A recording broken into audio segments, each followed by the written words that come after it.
The screaming starts before anyone sees the danger. A locked door rattles violently while something outside begs to be let in.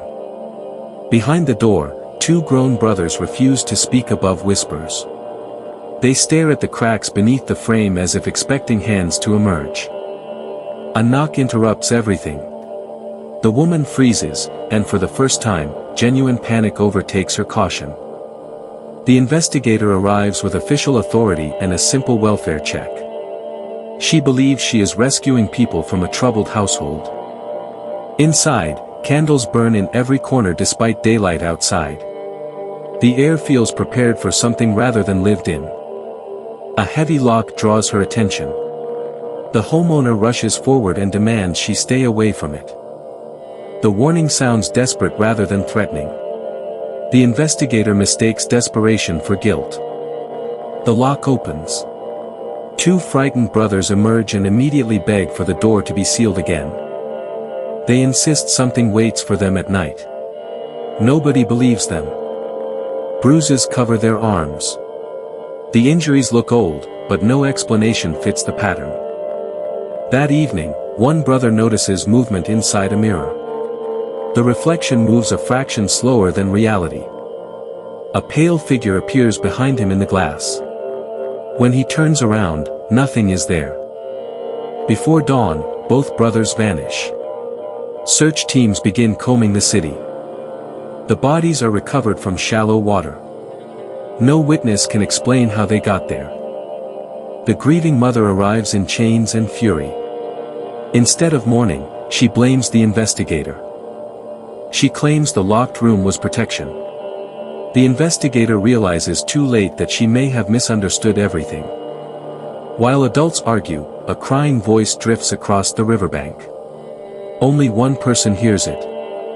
The sound leads him away from safety. Every step grows quieter except for the crying.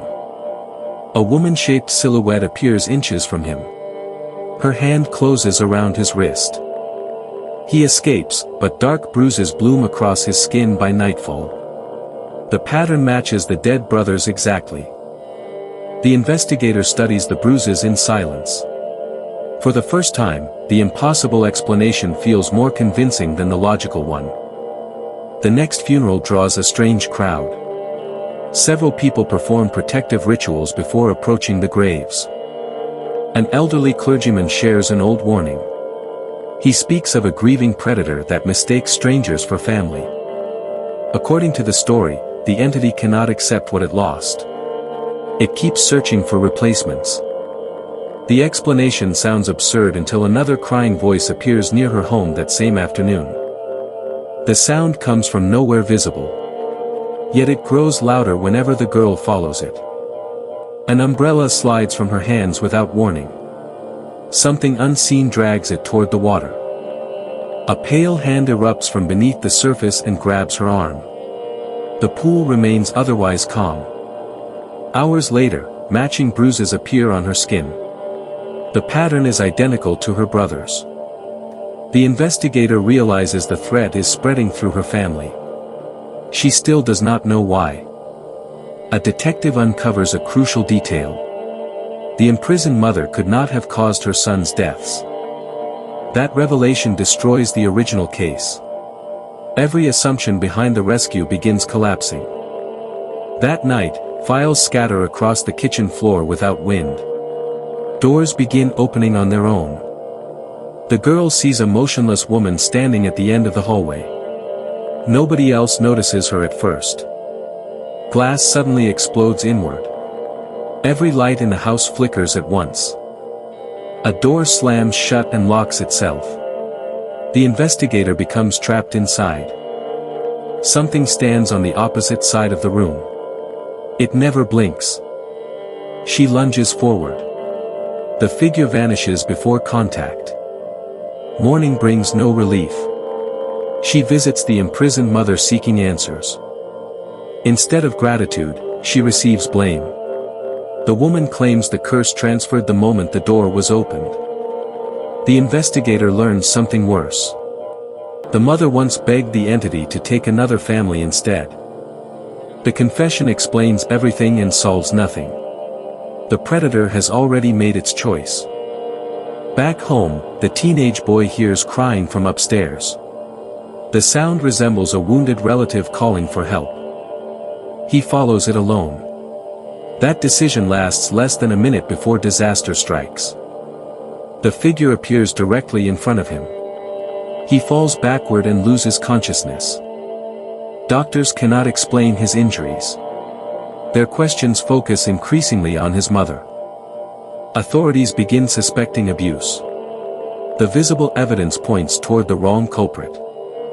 Private interviews are conducted with both siblings. The results disturb everyone involved. Neither sibling describes a person. They describe a collector searching for replacements. Several investigators leave the room visibly shaken. None dismiss the story afterward. That evening, the girl attempts to take a bath. The water begins rippling before she touches it. A hand rises from beneath the surface and forces her underwater. The attack is immediate and violent. She cannot break free. The pressure grows stronger with every second. The investigator hears the screams and rushes inside. She drags her daughter away moments before unconsciousness. When she looks up, the entity is standing inches away. Water drips across the floor between them. The figure disappears, but the threat remains. Every attack is arriving faster than the last. Desperate for help, she returns to the clergyman. This time she arrives ready to believe anything. Official procedures would take weeks. Her family may not survive another night. The clergyman offers one final option. A former priest who abandoned approved methods years ago. With nowhere else to turn, she drives directly toward the healer's workshop. The real fight is about to begin.